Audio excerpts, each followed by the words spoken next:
like.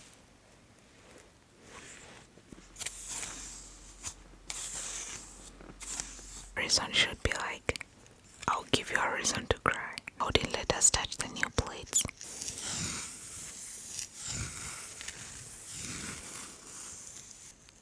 A little bit about me in the comment section.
Hi guys.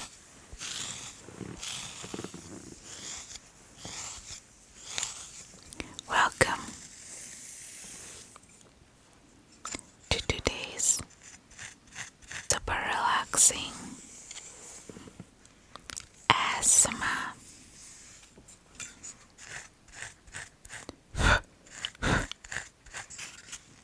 session.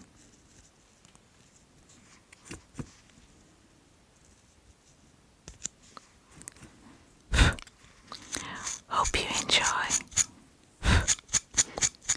these triggers.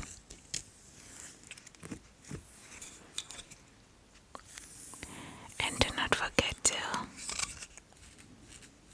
subscribe to our channel. So today I'm going to be nitpicking his scalp. I have to say that the longer his hair gets, the more whiteheads he has.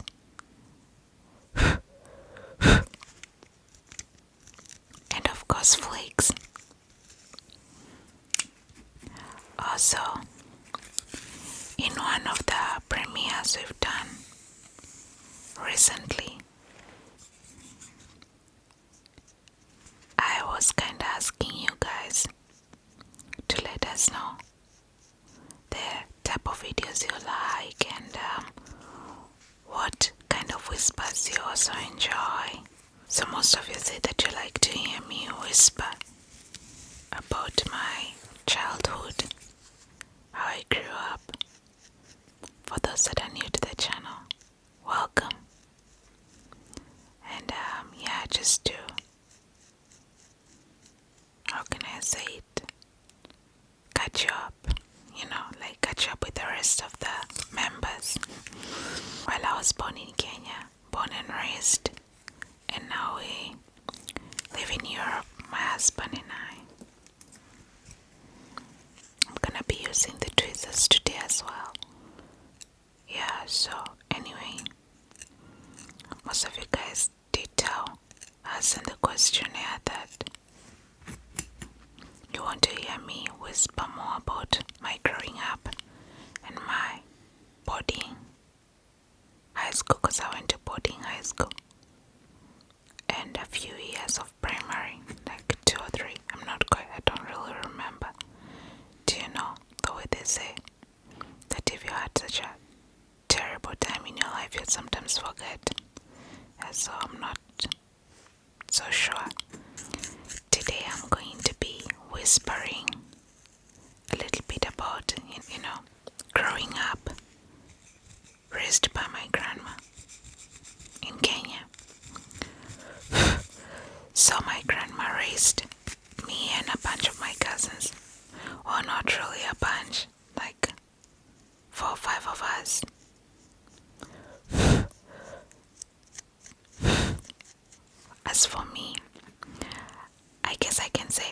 stayed with my grandma the longest because I stayed with her from the time I was in primary school.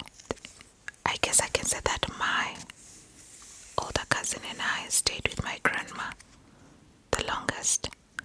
And then some other cousins came to live with my grandma when I had gone to high school, which was pretty much boarding. Anyway, I'm going to be telling you guys just a few of my experiences growing up in a grandma-led household. And I know some of these things will apply to most African-raised kids. It doesn't matter where in Africa you come from, you will relate to this.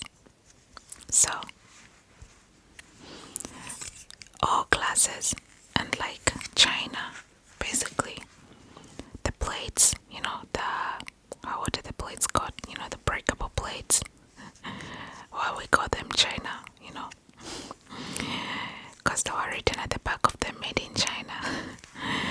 So, all those would be reserved for guests.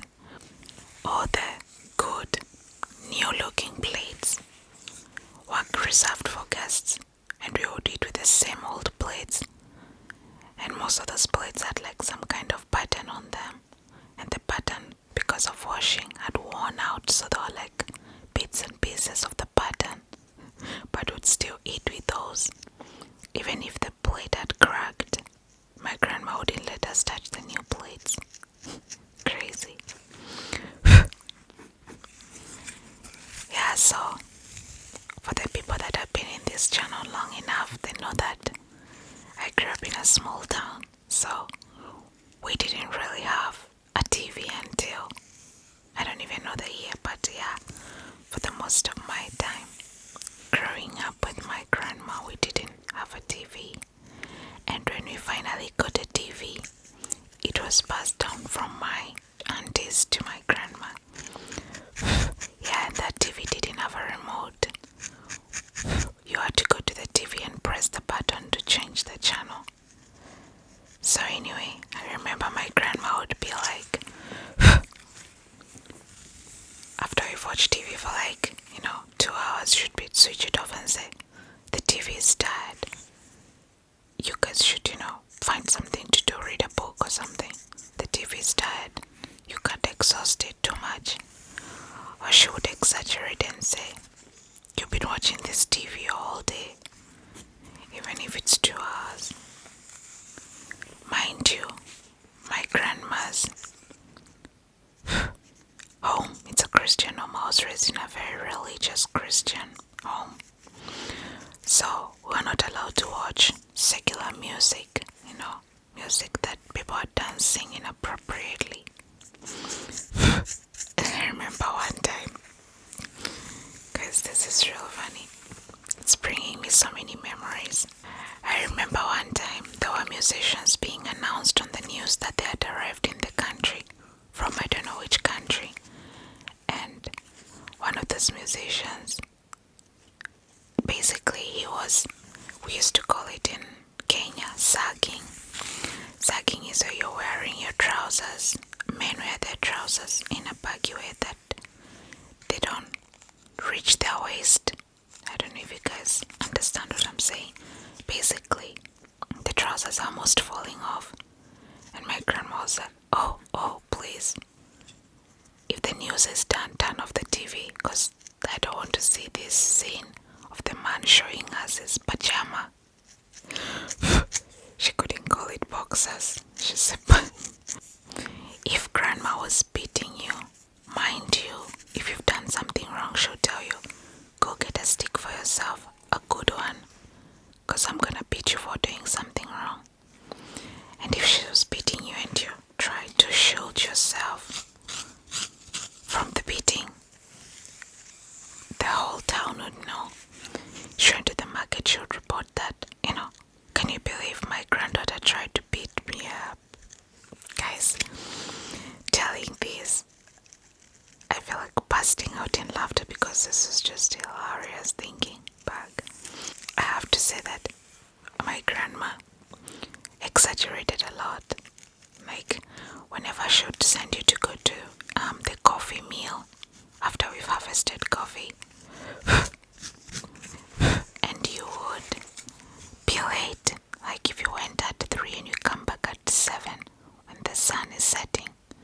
was a long line. I used to be sent so much to go because my older cousin would spend more time in school. I would find my grandma sometimes speaking coffee and I would help her, and then I would take it to the meal. And if I dare come back when the sun has set, she would go telling everyone that I came at midnight. I arrived home at midnight. So yeah, my grandma had a habit of exaggerating. I remember I asked my best friend, who was from Uganda, if her grandma did this, and she was like, totally. Her grandma exaggerated as well too. So I don't know if it's an East African thing or just an African thing that grandmas just exaggerate any situation. So yeah, back to the point, she would say, my granddad tried to beat me up, but the reality is I tried to shield myself from being bitten. Yeah, so this is a nice one. I remember all these memories with such fondness.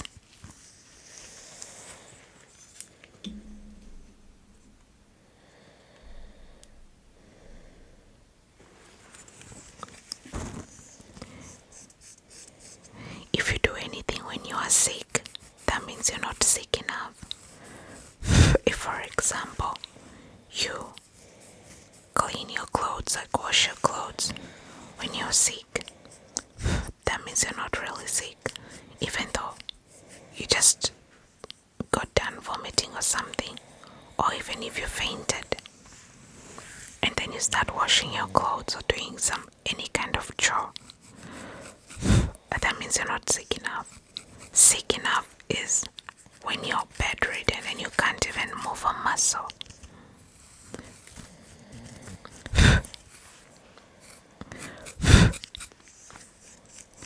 Yeah, I know. And on that same topic, when you're sick, you're given roughly 2 to 3 days to get better, and that's it. In my time, parents and guardians wouldn't understand that you're sick the whole week.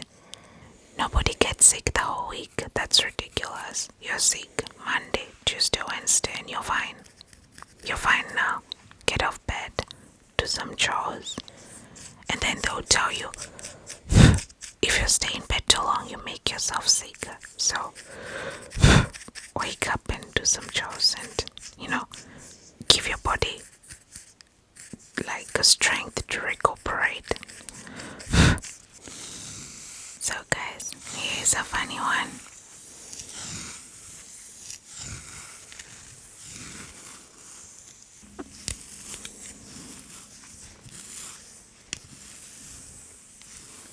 So guys, here's a funny one. If my grandma was beating you and you didn't cry, that means you're a hardened criminal. And when we were younger and would cry for no reason, she would be like, I'll give you a reason to cry. Then she would beat you so you can stop crying. Also, there's this funny thing that used to happen, that if you're being accused of something and you just look straight in her eye and you don't cry, that means that you did it, it means that you're the culprit. If, for example, grandma found the sugar has been eaten by somebody, because she used to know how she left the tins closed. Since growing up, we didn't have a lot of money, and we would put not so much sugar. Guys, can you see that flake? We wouldn't put that much sugar in tea, and a kilogram of sugar was supposed to last a certain time. And since me, I guess, and my other cousins who came to my grandma's to live at my grandma's later would steal sugar to leak it, she would ask us, which one of you did it? And the one that doesn't cry defending themselves is the one who did it. It's so crazy.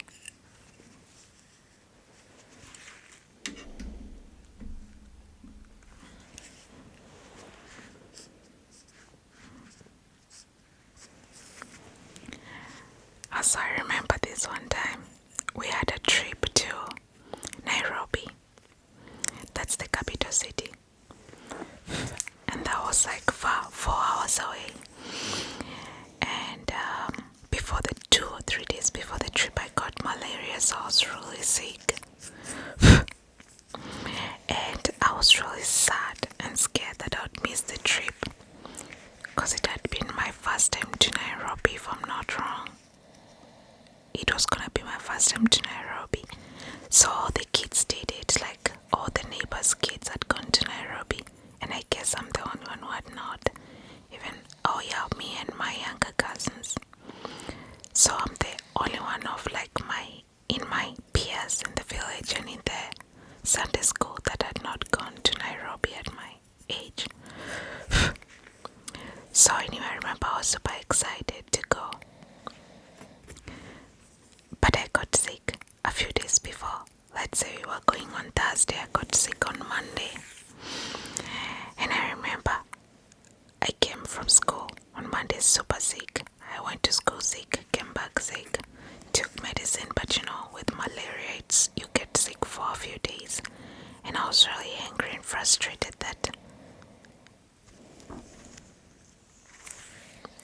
I was going to Nairobi for the first time, and maybe I would probably miss it, because of being sick. Anyway, my grandma cooked dinner that night. Was it Monday or Tuesday night? I'm not quite sure. And since I was too sick to eat with malaria, sometimes you can't eat. Actually, I think just the whole time you won't be able to eat because you'd be vomiting like crazy. She cooked food, and I wasn't anxious cooking when I came from school. I went straight to bed, showered and went to bed. Anyway, at around 8 she called me for dinner. She was like, "Sheila, do you feel well enough to eat? Come and eat." And I asked her, "What food did you cook?" Oh my god, that was the worst thing I could have said. If I wasn't sick, she would have beat me to pulp. She quarreled and quarreled. "How dare you ask me what?" So basically, you cannot ask what, even when you're called by your guardian or parent or grandma, whoever, someone senior than you. They call you and you say what. It's very disrespectful to say what. It's like the worst thing you can say. So she never let it go. Even when I got better, she's like, "How dare you ask me what?" A few days later, I guess that was the weekend, on Sunday, she was like, "When you are here dying of malaria, I took care of you." Guys, I have to laugh, and I have to say that my grandma loved me dearly, but this is just African parents. I have to say, let me just say East African parents, because I don't want anyone to come for me in the comment section saying it's not all of us in this part of Africa. It doesn't happen, even though I know this is something like happens in most parts of Africa. They view disrespect differently than, I guess, the Western countries' parents would view it, or guardians would view it. So, another thing is, if an adult near you, or even wherever, farts, and you're around and you hear it or smell it, you should act like nothing happened, no matter how loud or smelly it is. You're not allowed to react or say ew, or say or even walk away. You're supposed to stay right there and act like it's not happening, and you cannot dare laugh. It's the worst kind of disrespect ever known. And that was crazy to me, because we all had to just sit there and act like it didn't happen, and probably walk away and laugh there behind the house. Sorry. Yeah. If grandma would say something wrong, pronounce something wrong, you're not allowed to correct her or tell her, oh grandma, you remember that situation or that circumstance wrong. That means that you've grown horns. Growing horns in Kenya is like they say it in Swahili, umemea pembe. Basically, your horns need to be trimmed, meaning that you're feeling so like you're smarter, So you're not supposed to correct it. That's the highest kind of disrespect. Or tell her something like, oh grandma, you remember that situation wrong. It didn't happen like that. Oh, that's crazy. That's just, it's unheard of. So we are taught this very young. Like, basically from the time you can speak, you're taught that this is disrespect. You don't learn them when you're old. So by the time you're, cognitive age, to know right and wrong, can I say 5, 6, 7 years, you already know what to do and what not to do.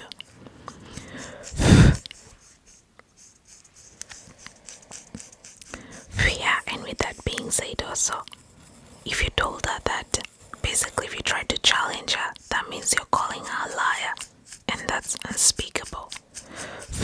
If my grandma is questioning you why you did what you did, let's say you've done something wrong, she's questioning you, why did you do this? And you try to answer, to defend yourself. That's, yeah, of course, disrespectful. And if you keep quiet, you're a hardened criminal. As I said, you've grown horns that need to be trimmed. Gosh, guys, our baby keeps waking up tonight. I think she might be hungry.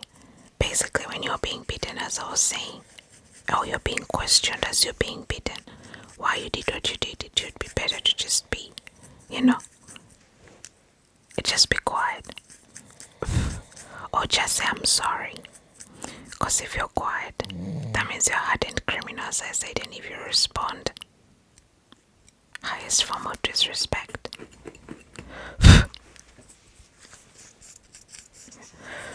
Yeah, another thing that I think was common that my grandma didn't like was to speak when adults were speaking, leave alone joining in their conversation. You wouldn't dare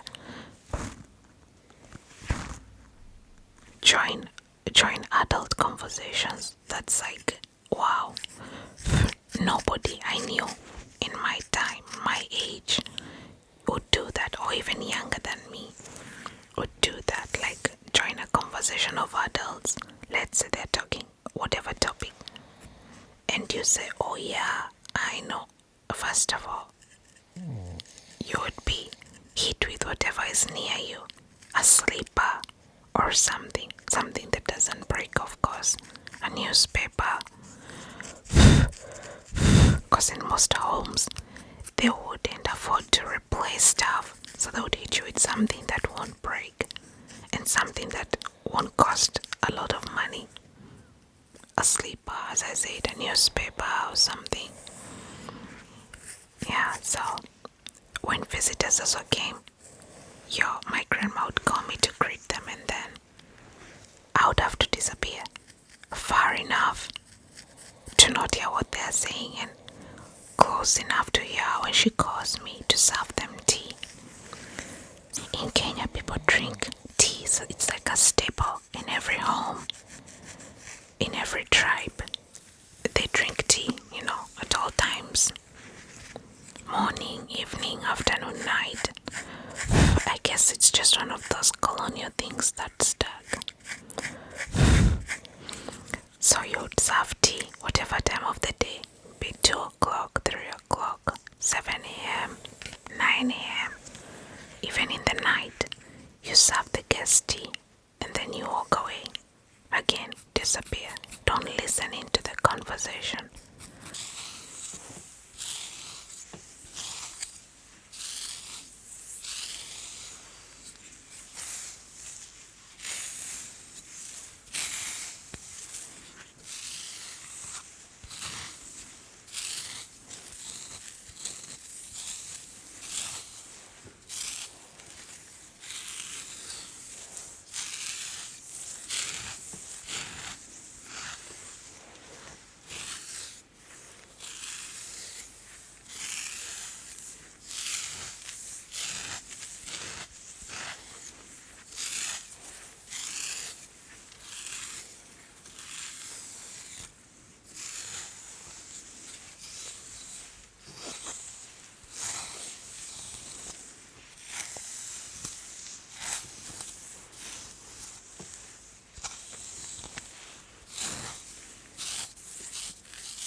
Guys, I don't want to make this video overly long.